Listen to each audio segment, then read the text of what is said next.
Oke, baik. Bismillahirrahmanirrahim. Assalamualaikum warahmatullahi wabarakatuh. Selamat pagi dan salam sejahtera untuk kita semua.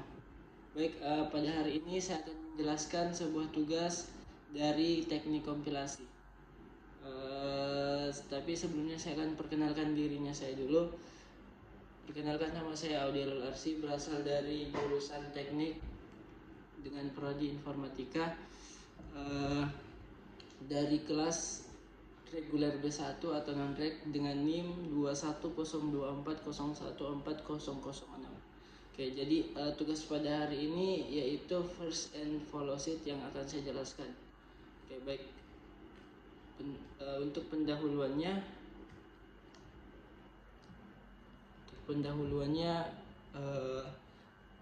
ada 2 poin yang harus kita tahu di sini. Yang pertama itu adalah apa itu analisis sintaksis dan peran first and follow sheet pada teknik kompilasi. Oke, baik. Pertama yaitu apa itu analisis sintaksis.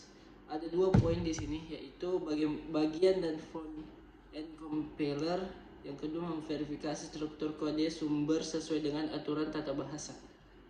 Kemudian peran first and follow juga ada 2 poin. Yang pertama, membantu membangun pressure LR.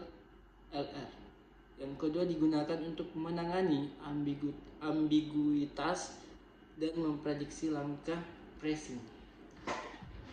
Langsung saja masuk ke slide selanjutnya mengenai apa itu first.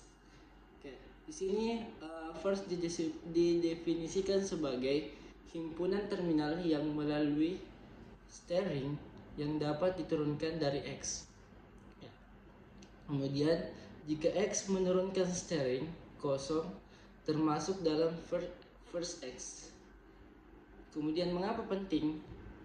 Karena membantu menentukan produksi mana yang akan digunakan dalam pressure predictive. Oke, seperti yang bisa kita lihat ya, sebuah contoh soal yang saya akan perlihatkan di sini. Oke, bisa dilihat teman-teman sebuah contoh soal yaitu S, tanda panah A, B dan seterusnya. Ini adalah contoh soal dari first. Oke, selanjutnya apa itu follow? Nah, sedangkan follow didefinisikan sebagai himpunan terminal yang dapat muncul tepat setelah X dalam suatu derivasi. Oke, mengapa penting? Karena digunakan untuk membangun tabel pressing. Nah, yang ketiga adalah aturan untuk menghitung follow. Jadi di sini ada 3 poin ya, aturan untuk menghitung follow. Yang pertama adalah jika S adalah simbol awal, maka tambahkan sebuah simbol dolar. Nah, kemudian akhir input ke follow ditambahkan sebuah S. Oke. Kemudian poin yang kedua adalah jika A, B semuanya dalam first B kecuali ditambahkan ke follow B. Poin yang ketiga, jika A atau A di mana maka follow A ditambahkan ke follow B. Oke, seperti itu. Nah, kemudian di sini juga saya menerapkan sebuah contoh soal dalam follow. Bisa dilihat ya, bisa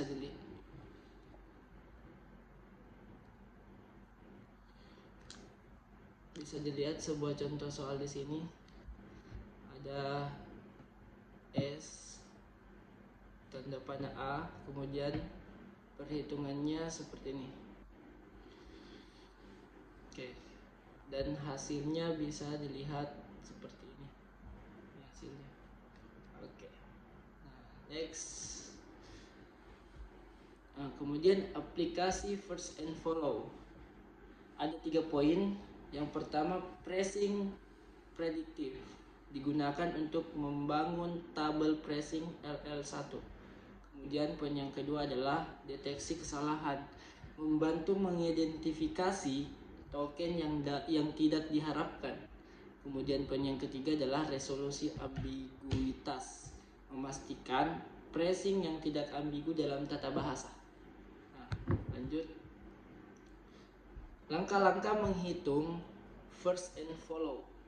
Oke, ada 4 poin. Yang pertama, identifikasi aturan tata bahasa. Poin pertama adalah tulis semua produksi dengan jelas. Kemudian poin yang kedua adalah hitung first. Untuk setiap non-terminal, hitung terminal yang dapat diturunkan. Poin yang ketiga adalah hitung follow. Ikuti aturan secara sistematis. Kemudian yang keempat adalah verifikasi hasil, yaitu periksa kembali dengan tata bahasa. Next. Nah, bisa kita lihat ya, di atas ini ada sebuah contoh tabel phrasing LL1, di mana di situ ada non terminal, kemudian simbol input, dan yang terakhir adalah produksi. Oke. Sebagai kesimpulan atau ringkasan, first dan follow sangat penting untuk phrasing prediktif. Mereka menyederhanakan analisis sintaksis dan deteksi kesalahan, memastikan kejelasan dan ketidakambiguan tata bahasa. Nah, baik, itulah hasil presentase tugas dari saya. Lebih dan kurangnya mohon dimaafkan. Wabillahi taufiq wal hidayah wa ridho wal hinayah. Wassalamualaikum warahmatullahi wabarakatuh. 谢谢。